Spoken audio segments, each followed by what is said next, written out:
Hello, welcome to another episode of pdxMindShares, a podcast brought to you by pdxMindShare and sponsored by Anvil Media, a digital marketing agency in Portland, Oregon, and we're helping Portland get hired.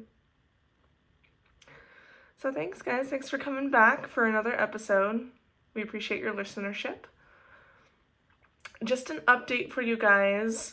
We have new job postings available on our job board at pdxMindShare.com. So please check our job board for the latest job openings. Your next opportunity may be up there. So the topic I wanted to talk about today was different types of leave that you can get from your job. And this is important not just for the currently employed, but also for anyone in the middle of the job search right now that is looking at potential offers or is seeing the offers flood in. You want to know what kind of leave opportunities are available to you to make sure you get those nailed down during negotiations. Unfortunately, due to the pandemic last year and what's still going on this year, a lot of people have lost family members, so bereavement leave is one that we'll be covering as well. This, I think, is very important to know about right now and is something that could apply to a lot of you currently employed or soon to be employed again. So the first one I want to talk about is family leave. So family leave, this is a new term because it applies to both men and women, maternity and paternity leave. That's right, guys, you also get some time off to spend time with the new baby and help out with your partner. So family leave is an average of about 12 weeks. Obviously, different states and different companies will have different standards, but the average in the US is about 12 weeks. And it's paid leave for an employee to spend time at home with their new baby. What's really great about this is, as of pretty recently in our history, this also applies to adopted children. So for same-sex couples who just adopted a baby, you also are eligible in several states for family leave, because no matter how you got the new baby, all new babies need extra special care and a lot more attention when they're home. So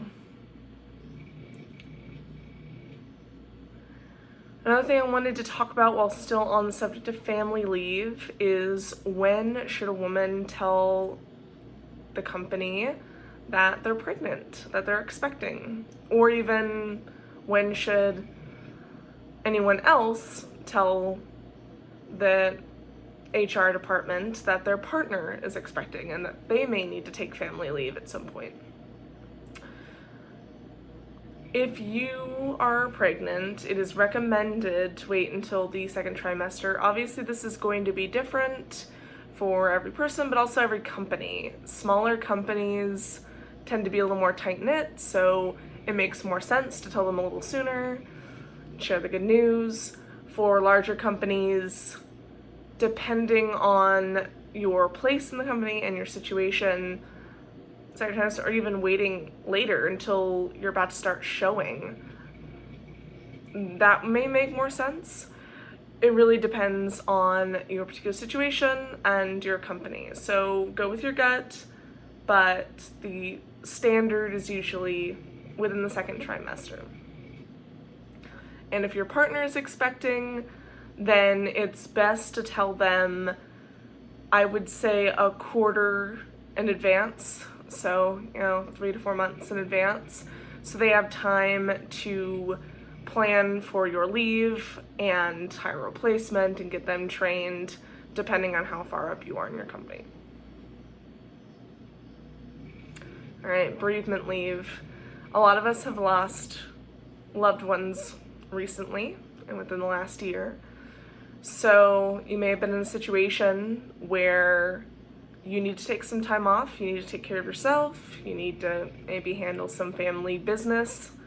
Unfortunately, after a death happens, a lot of things need to get done. And it feels like the world just doesn't stop.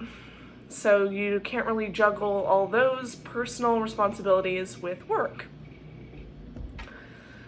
So a lot of companies will have a policy about paid bereavement leave. It's an average of 3 to 5 days, again, depending by state and also depending by company. And some are paid, some are not. So definitely tell your HR department the unfortunate news, let them know that you need some time to take care of yourself and your family, and ask them what their policy is on bereavement leave and how many days are paid, how many are not paid, and maybe if there's a part-time schedule cutback situation that can be worked out, that is also possible with bereavement leave. There's also medical leave. Now this is separate from workman's comp. Medical leave is if you have received an illness or injury outside of work that prevents you from doing your job. So for me, that would be like if I broke my arm, and it's my right arm, the one that I use for everything. So typing, writing, all the things that I need to do with my right arm regularly, I unfortunately can't do, maybe for the week, maybe for 6 weeks, maybe for 8 weeks. This is something that I would need to talk to my HR department about. How can we adjust my schedule? How can we adjust my responsibilities to deal with this injury? If the illness or injury is so severe that you actually can't do any work, not just minimal, but you need to take full leave, you can talk to your HR department and find out, again, how much of that is paid and how much is not. There is paid and there's unpaid medical leave. Most often, if it's not related to workman's comp, it won't be paid leave. There are a lot of companies that are really strict about that policy. But I have seen some that if you just need to be out for the week, like if you got your appendix removed and you need a few days at home to recover from the surgery, small things like that, you can get paid leave. But again, depends on state, depends on your company, and also may depend on your position within the company. So talk to your HR department about how they can help you while you're recovering from your illness or injury. And last, but certainly not least, this is one nobody likes to hear about, jury duty. Jury duty leave. So no one likes to do jury duty, and I think one of the big stresses that comes up for people who are doing it for the very first time is they wonder, will I still have a job when this is over? Because with jury duty, it could go for like a week, or you could get like the OJ case and it could go for months. You don't know how long these things, they can be really extended. So a lot of people worry, am I going to lose my job because I can't work, I'm sequestered here for like a month. Legally, they can't fire you if you are gone for jury duty. You won't lose your job. However, not all states and not all companies are legally bound to pay you during that time. So I wouldn't worry about losing your job, but there will be some adjustments you'll have to make to ensure that you're still receiving income and you're still financially set up, because they are not obligated to pay you on jury duty leave. So talk to your HR department and find out what their policies are on jury duty. Some may still pay you if you're only gone for a week or two, and some don't pay you at all during jury duty leave, and again, they're not really obligated to, so you will just have to adjust accordingly, but you should have plenty of time before you have to report for jury duty to figure these things out. If you have any questions about other forms of leave that you've heard about, other benefits, please comment them in the comments below. You can also reach out to us on Facebook, Twitter, Instagram, and DM us your questions.